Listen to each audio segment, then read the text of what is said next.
हरियाणा पंजाब पानी के मुद्दे पर हुई सर्वदलीय बैठक। सीएम नायब सिंह सैनी ने की अध्यक्षता। पानी पर सभी दलों ने दिया सरकार को समर्थन।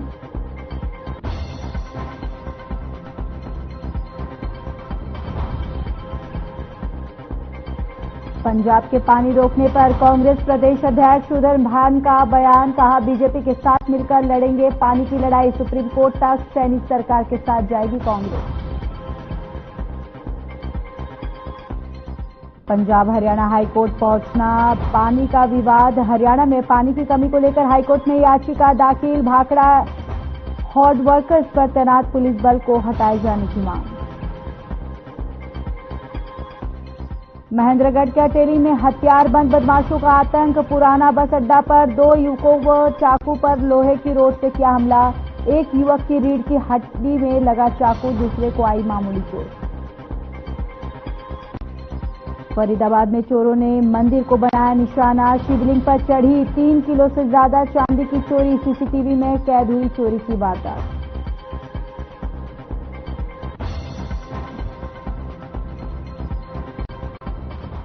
फरीदाबाद में बारिश के बाद जागा प्रशासन। नगर निगम मेयर का आया बयान। कहा, मानसून को लहर लेकर शहर में नालों की सफाई काम जारी। जलभराव वाले इलाकों पर होगा विशेष ध्यान।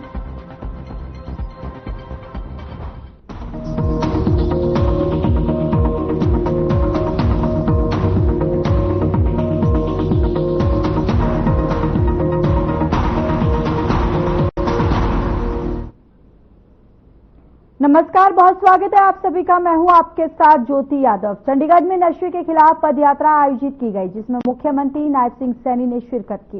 इस दौरान उन्होंने कहा कि उनके लिए परम सौभाग्य की बात है कि उन्हें इस अभियान से शामिल होने का मौका मिला। तो वहीं इस यात्रा पंजाब को राज्यपाल गुलाबचंद कटारिया, हरियाणा के राज्यपाल बंडारू दत्तात्रेय, पंजाब के मुख्यमंत्री भगवंत मान समेत कई लोग शामिल हुए। मोदी जी का जो विजन है,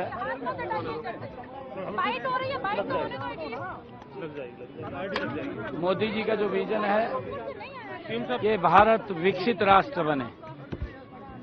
उस विकसित राष्ट्र में नशे का कोई काम नहीं है, कोई स्थान नहीं है। आज मुझे खुशी है कि हमारे पंजाब के महामहिम राज्यपाल महोदय, चंडीगढ़ के प्रशासक, उन्होंने नशे के खिलाफ एक ये पैदल यात्रा का आगाज किया है। हर घर से, हर व्यक्ति से नशा समाप्त हो, ताकि उस सपने को पूरा कर सके। ये सपना हमारे गुरुओं का, हमारे क्रांतिकारी वीरों का, जिन्होंने देखा था कि ये भारत ये खुशहाल और गुलामी की जंजीरों से बाहर हो। आज मुझे इस यात्रा में शामिल होने का अवसर मिला है। हमने हरियाणा में भी बड़े स्तर के ऊपर इस नशे के खिलाफ लोगों को जन जागरण का अभियान चलाया हुआ है और लगातार उस कार्यक्रम के अंदर लोग शरीक कर रहे हैं। एक लोगों में इस बात को लेकर के बड़ा समर्थन उसको दे रहे हैं। और आज चंडीगढ़ में, क्योंकि चंडीगढ़ ब्यूटीफुल सिटी है, और इस ब्यूटीफुल सिटी के अंदर तो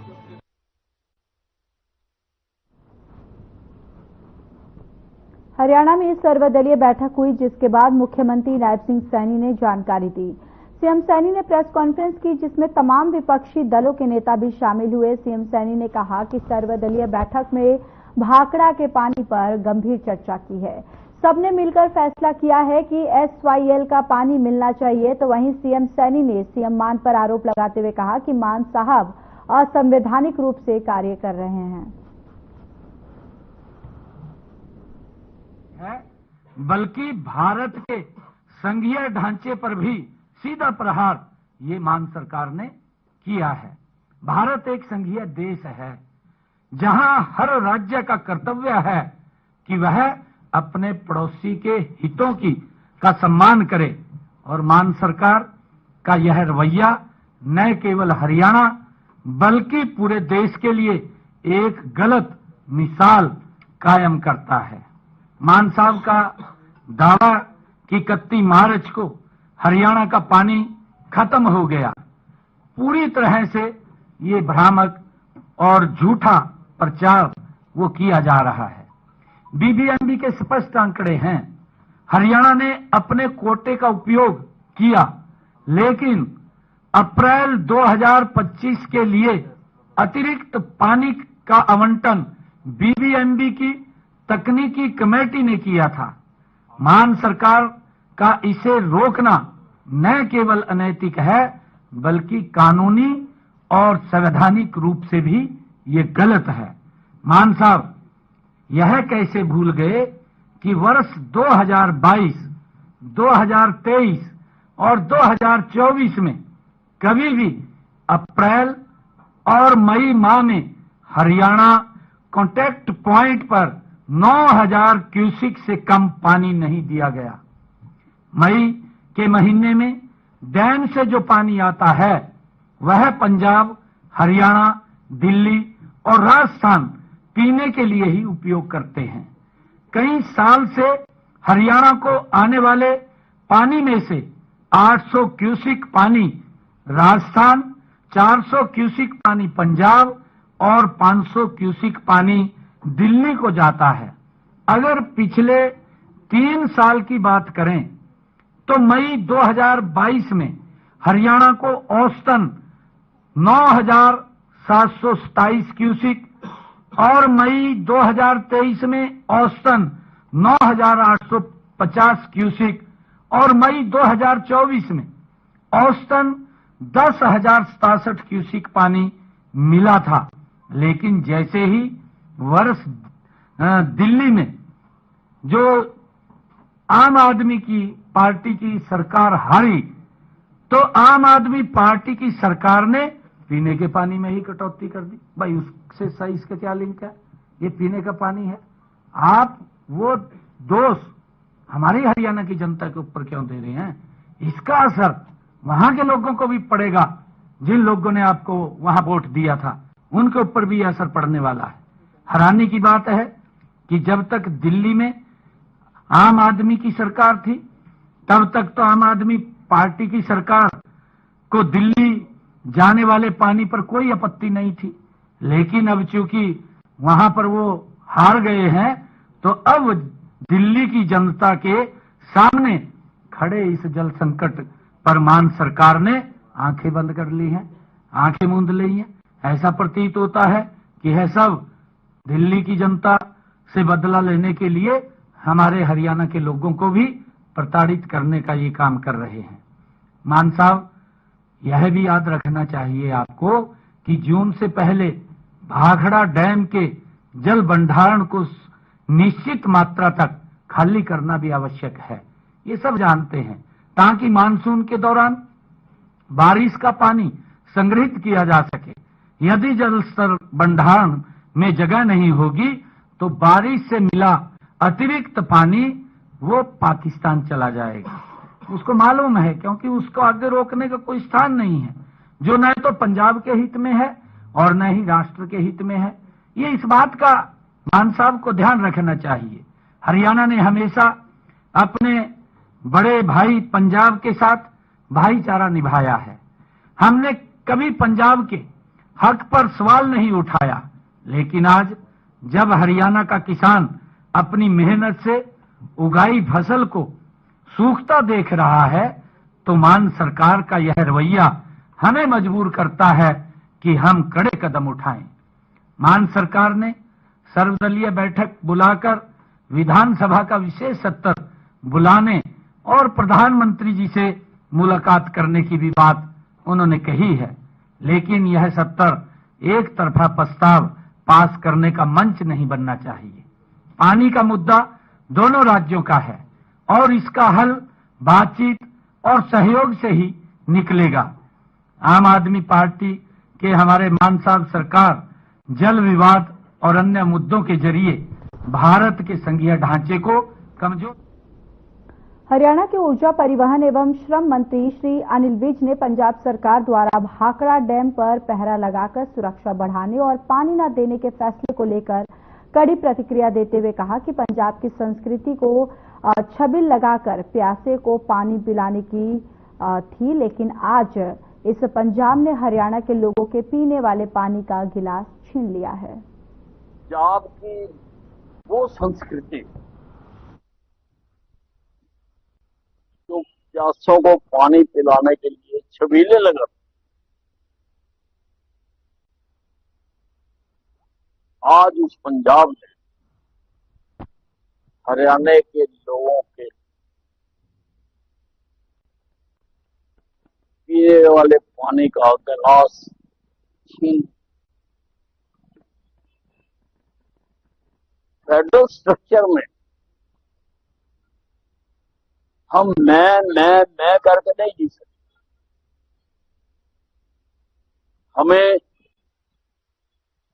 जो हमारे प्रांत है, हम किसी न किसी प्रकार से होंगे।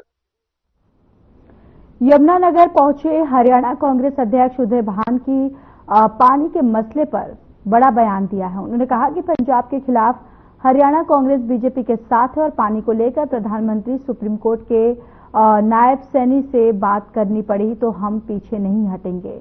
पहलगाम में हुए आतंकी हमले को लेकर भी उन्होंने अपनी प्रतिक्रिया जाहिर की है। उन्होंने पंजाब की मान सरकार को घेरते हुए कहा कि उन्हें क्या हक है, पानी रोकने का ये मसला केंद्र का है। उदय भान ने कहा कि अगर पानी के मसले को लेकर प्रधानमंत्री नरेंद्र मोदी के पास जाना पड़ा तब भी जाएंगे, सुप्रीम कोर्ट जाना पड़ा तब भी जाएंगे, और अगर नायब सिंह सैनी के साथ बातचीत करनी पड़ी तो उसके लिए भी कांग्रेस पूरी तरह से तैयार है।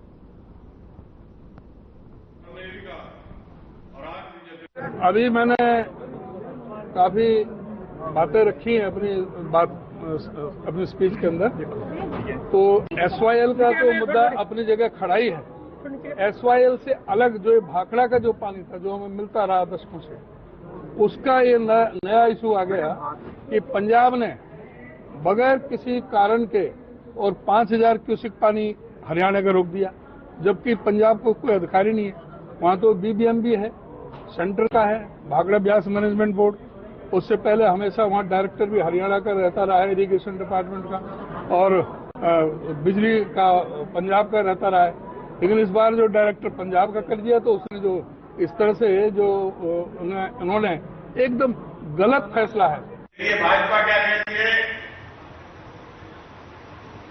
कि हम विपक्ष को खत्म कर देंगे, कांग्रेस मुक्त भारत बनाएंगे। ये क्या बात है? लेकिन आप इतने मजबूत साथी बैठे हैं कि देश कांग्रेस मुक्त तो क्या बनना था, भारतीय जनता पार्टी कांग्रेस युक्त बनी है। आज भारतीय जनता पार्टी कांग्रेस युक्त है, देश कांग्रेस मुक्त नहीं है। कांग्रेस आज भी आपस के कारण मजबूती के साथ खड़ी, खूब मजबूती के साथ खड़ी। आप स्तंभ है कांग्रेस पार्टी के। अमेरिका और आज भी जैसे भाई वरुण चौहान बचाव अभियान में। तो चलिए चंडीगढ़ से इस वक्त की बड़ी खबर आप तक पहुंचा देते हैं। पंजाब हरियाणा का पानी विवाद पहुंचा हाईकोर्ट। भाखड़ा नहर में जल आपूर्ति को हाईकोर्ट में याचिका दायर। ये बड़ी जानकारी। पंजाब हरियाणा केंद्र बीबीएमबी और भाखड़ा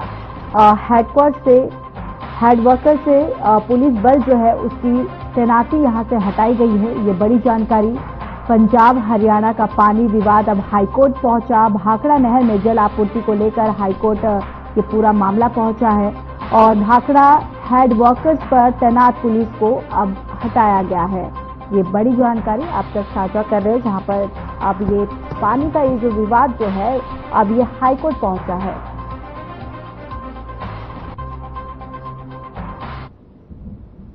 केंद्रीय राज्य मंत्री कृष्णपाल गुर्जर ने वकीलों के चैम्बर की इमारत में पहुंचकर पंजाब द्वारा पानी नहीं दिए जाने के सवाल पर कहा कि पंजाब में जहां पहले कांग्रेस की सरकार थी और अब आप पार्टी की सरकार है, इनका ना तो कभी लोकतंत्र में और ना ही कभी न्यायपालिका में विश्वास रहा।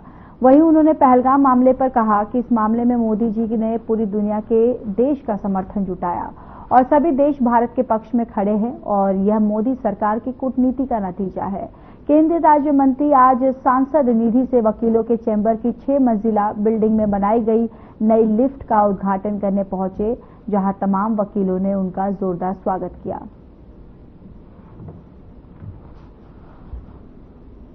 देखिए, आज फरीदाबाद की जो बार है, इनकी जो वकीलों की चैम्बर है, ये बहुमंजिला बिल्डिंग है, 6 तले हैं इसमें। तो हमारे वकील भाइयों को ऊपर आने जाने में बहुत तकलीफें होती थी, तो उनको लिफ्ट की जरूरत थी। तो हमने सांसद निधि से पहले भी एक लिफ्ट लगाई, एक अब लगाई है, और भी इनको जरूरत है तो और भी लिफ्ट लगवाई जाएंगी, जिससे वकील भाइयों को अपने चैम्बर में जाने में आसानी हो।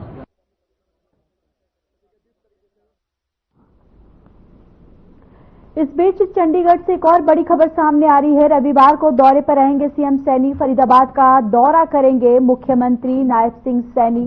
2 बजे एफएमडीए की बैठक लेंगे और जन आभार रैली को भी शिरकत करेंगे। न्यू डबुआ सब्जी मंडी में रैली आयोजित होगी और धौज गांव में सीवरेज की आधारशिला भी रखेंगे मुख्यमंत्री नायब सिंह सैनी।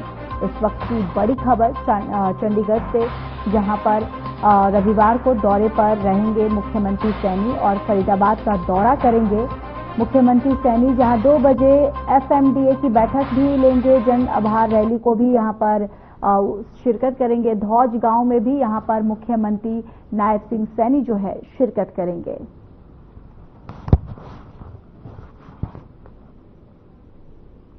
गुरुग्राम पहुंचे शिक्षा मंत्री महिपाल ढांडा ने वर्ल्ड प्रेस फ्रीडम डे कार्यक्रम में शिरकत की, जहां उन्होंने मीडिया कर्मियों को वर्ल्ड प्रेस फ्रीडम डे की शुभकामनाएं दी।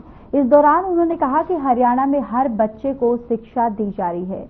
महिपाल ढांडा ने कहा कि सरकारी स्कूलों ने बेहतर शिक्षा देने का काम किया। सरकारी स्कूलों में सभी बेहतर सुविधा और स्कूलों में टीचरों की पढ़ाई बढ़ाई गई संख्या। ढांडा उद्यमिता का एक सब्जेक्ट नया स्कूलों में जोड़ा गया है और अब स्कूल में भी बच्चों को दी जाएगी स्किल की ट्रेनिंग। प्रदेश में गैर मान्यता प्राप्त स्कूलों पर सरकार कार्रवाई कर रही है। हमारा जो ये पत्रकार साथी, ये समाज में जितनी तरह की बुराइयां हैं, उन बुराइयों को जनता के सामने लेके आना, लोगों के समाज के सामने लेके आना, सिर्फ सामने ही लेके नहीं आना, बल्कि उसके समाधान के लिए भी अपनी लेखनी का उपयोग करना, अपनी जुबान का उपयोग करना एक बहुत बड़ा दायित्व है।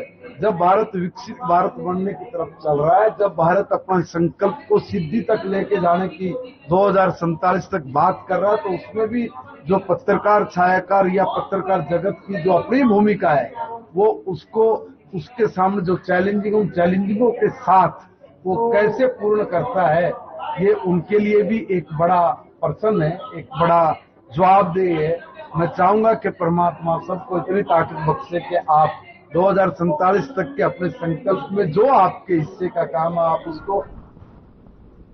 गुरुग्राम में कल आई हल्की सी बारिश के बाद जहां पूरा गुरुग्राम जल भराव के चलते जलमग्न दिखा, तो इसी जल भराव को कम करने के लिए और खत्म करने के लिए हरियाणा में कैबिनेट मंत्री राव नरबीर सिंह एक्शन मोड में नजर आए। उन्होंने अधिकारियों के साथ गुरुग्राम के जलभराव वाले इलाकों का दौरा किया।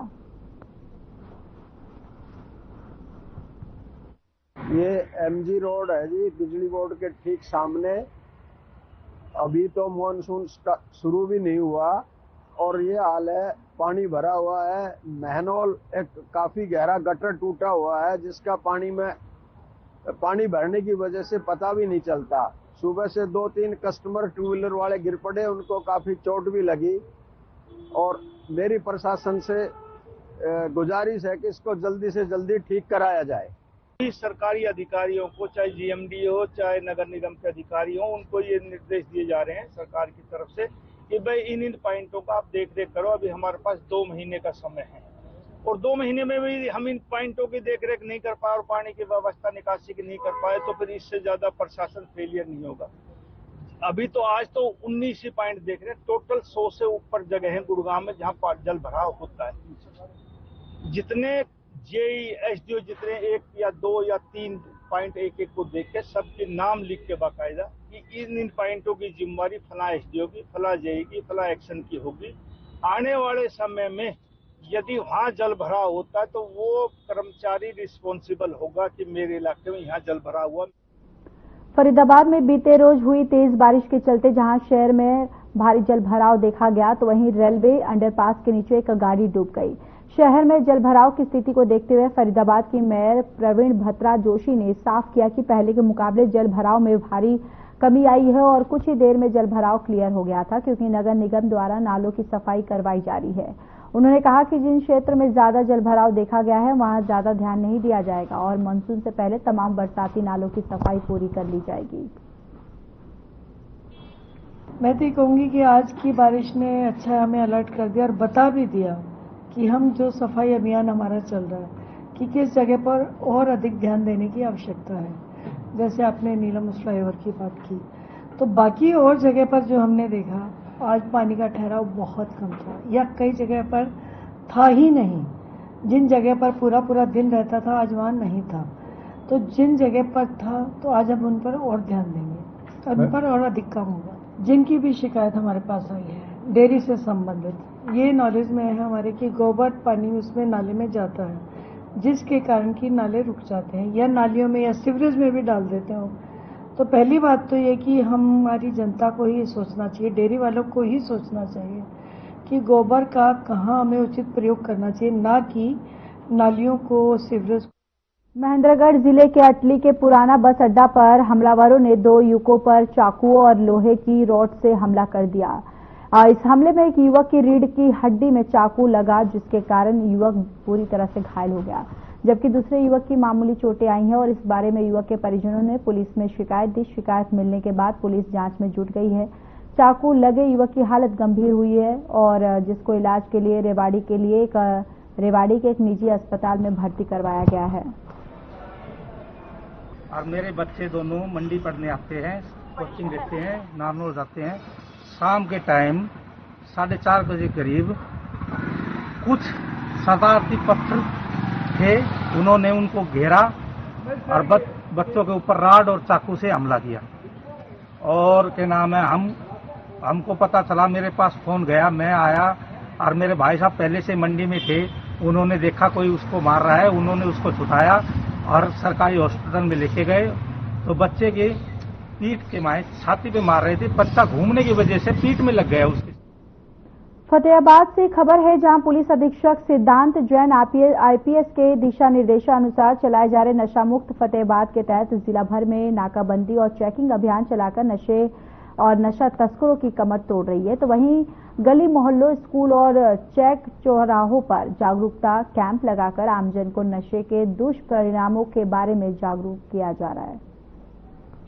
हमने चेकिंग पॉइंट बनाए हुए थे, वहाँ पे चेक करे थे हमारे मुलाजिम। तो एक गाड़ी स्विफ्ट गाड़ी आई थी और उस गाड़ी वाले ने, जैसे मुलाजिम ने उसको गाड़ी को रोका तो गाड़ी वाले ने गाड़ी रोकी नहीं और एकदम ब्रेक करके और उसको भगाने लगा और मुलाजिम के ऊपर एकदम वो चढ़ जाती, बाल बच्चे थे। जो हमारे मुलाजिम है उसने इसके खिलाफ शिकायत दी है। हमने 109, 132, 221 इसमें बीएनएस के तहत एफआईआर रोज की है।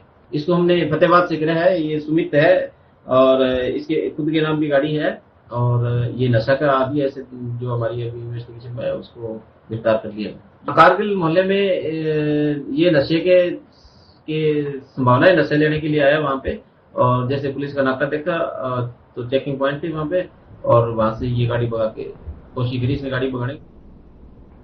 पिहोआ के गांव भट्ट माजरा के पास एक बुजुर्ग की ट्रक के नीचे आने से मौत हो गई। हादसा उस वक्त हुआ जब 70 साल के सीताराम ट्रक को पीछे करवाने में मदद कर रहे थे और इसी दौरान उनका पैर पानी में फिसल गया और वह अचानक ट्रक के पहियों के नीचे आ गए। हादसे के बाद मौके पर मौजूद लोगों ने बुजुर्ग को तुरंत मिशन अस्पताल पहुंचाया, लेकिन डॉक्टरों ने जांच के बाद उन्हें मृत घोषित कर दिया।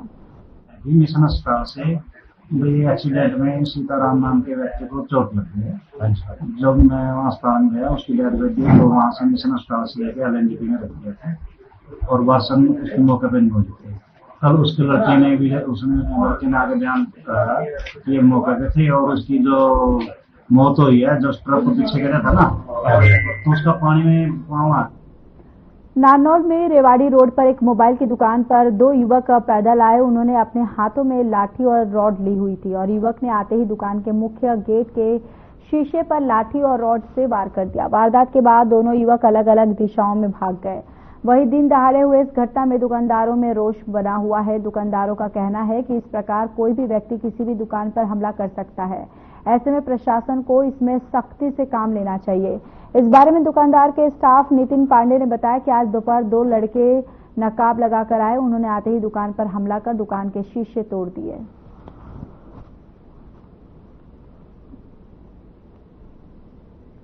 नारनौल के सेक्टर 1 में एक मकान के अंदर अज्ञात बदमाशों ने घुसकर रिटायर्ड प्रोफेसर पर पिस्तौल तान दी और वहीं पत्नी ने शोर मचाया तो बदमाशों ने उनको जान से मारने की धमकी देते हुए बाइक पर भाग निकला। और आपको बताते चले कि घटना की जानकारी मिलते ही पुलिस पहुंचकर जांच शुरू कर दी है। महावीर चौक के चौकी इंचार्ज पंकज ने बताया कि हमें शिकायत मिली और हम तथ्यों के आधार पर जांच शुरू कर दिए हैं। मैडम ने गेट खोला और उसने कोई फाइल देने के लिए कि भी बाबूजी को फाइल देनी है और वो अंदर आया। मैडम ने बैठने के लिए कहा, मैडम किचन भी चली गई। मैं खाना खा रहा था, मैंने उठने के लिए देखा भी कौन है, तो इतनी देर में उसने अंदर आकर के मेरे पिस्टल लगा दी। मैंने पूछा भी क्या बात है, क्या चाहिए, तो उसने मेरे बेटे हर्षित का नाम लिया। मैंने कहा क्या चाहिए, क्या बात है। मैं जोर से चिल्लाया तो मैडम समझ गई कि कोई गड़बड़ हो गई और वो चोर तो चिल्लाती बाहर की तरफ गई, तो वो भी पीछे पीछे हो गया और मैंने उसको कहा भी रुक, मैं तेरे को अभी बताता हूँ। और वो पीछे पीछे मैडम से बोला कि भी गेट मत खोलो नहीं मैं मार दूं। हाँ, सूचना मिली थी कि मकान नंबर 38 में एक अनजान व्यक्ति घुसा है और उसने अंदर घुस के और पिस्टल लगाई है कान पे। तो शिकायत मिली है और अभी शिकायत ले ली है और आगे तथ्य भी जांच कर रहे हैं। दिल्ली से सटे फरीदाबाद में चोरों ने मंदिर को भी नहीं बख्शा। चोरों ने मंदिर में बने शिवलिंग की जलहरी पर चढ़ाई गई 3 किलो चांदी चोरी कर ली। चोरों की ये सारी करतूत मंदिर में लगे सीसीटीवी कैमरे में कैद हो गई। मंदिर कमेटी ने इसकी शिकायत पुलिस को कर दी। शिकायत के बाद पुलिस ने मंदिर परिसर में आकर मौके का मुआयना किया और आगे की तफ्तीश में जुट गई है। बताते चले कि चोर मंदिर के पीछे वाली दीवार से कूदकर अपने मंदिर प्रांगण में आ गए और जहां से उन्होंने शिव मंदिर के गेट के ताले तोड़े और शिवलिंग की जलहरी पर चढ़ाई गई चांदी को चोरी करके लेकर। ये वारदात बीती रात लगभग 1:30 से 2 बजे की बताई जा रही है, जब चोरों ने पूरे शिवलिंग को ही उखाड़ लिया और मंदिर में एक कोने में जाकर उसको तोड़ने में लग गए। रात को जी सभी सोए हुए थे। रात्रि में 1:30 बजे करीब चोर आए। आकर के उन्होंने पहले तो मंदिर में घुसा, मंदिर में घुस करके उसका ताला तोड़ा। ताला तोड़ने के बाद में वो चला गया पीछे की साइड से। फिर उसके साथ में एक आदमी और आया। आकर के उन्होंने पहले तो सबको देखा, सभी सोए हुए थे उस समय घोर निद्रा में, और आकर के उन्होंने शिवलिंग को सहित जलेरी को उखाड़ लिया। जो चांदी से अभी हमने 12 तारीख को हनुमान जयंती को अभी स्थापित करवाया था जलेरी पे, 3 किलो का चांदी लगवाया था किसी भक्त ने, तो वो आए और आकर के उसको उड़ा करके ले गए। ये रात को भाई साहब शिवलिंग यहाँ से उखाड़ा है और पीछे ले आए हैं तोड़ के। अपने अभियान चोर होकर तो क्या बता सकते क्या करना चाहते थे। अब यहाँ से उखाड़ के पीछे ले गए थे। वो पीछे हमारा बाबा जी बैठ रहते हैं, उन्होंने आवाज सुनी है, उन्होंने देखा है, जब वो भागे यहाँ से। तो क्या मानते हैं, चोर कोई गांव के ही हैं या बाहर के हैं या किस तरीके के? गांव के चोर तो साथ में है, जब भी कोई बात हो सकती है गांव में, अन्य तो बिना रेकिंग के कोई चोरी कर सकता है कहीं, जिसको पूरा शिवलिंग उखाड़ लिया था। पूरे शिवलिंग को उखाड़ के ले गए, वहाँ ले जाकर के उन्होंने ये काम किया। पीछे वहाँ पीछे बाबा जी रहते हैं, उन्होंने आवाज सुनी है, तब वो उठ के भगे, तब जब ये बात हुई है। देखो जी, कल रात को हम यहाँ से गए थे तो सारा सब चीज सही सलामत था, लेकिन ये जो 2 से 2:30 के बीच में अब ये पूरा ही उखाड़ के ले गए पीछे। यहाँ तो उन पे कुछ हुआ नहीं, उखाड़ने के बाद पीछे ले गए, पीछे उन्होंने चांदी निकाली है, यहाँ कुछ नहीं करा उन्होंने। यहाँ से तो सिर्फ ताला तोड़ा, शिवलिंग उखाड़ा है पूरा शिवलिंग। बस रात को ऐसी 8 सुन के मेरी आँख खुली तो देखा, बस मैंने आवाज मारी और तीनों भागे हैं दीवार फांद के। 3 चोर थे? हाँ। अच्छा। 2 से 3 आदमी थे। तो कुछ सीसीटीवी में जैसे दिखाई दे रहे हैं, कुछ पहचान हो पाई है, किसी ने कुछ पहचान नहीं हुई? हम तो देखा नहीं है, पर बाकी पुलिस को इन्फॉर्म कर दिया, वो देख रहे हैं। चलिए, इस बुलेटिन में इतना ही। नमस्कार।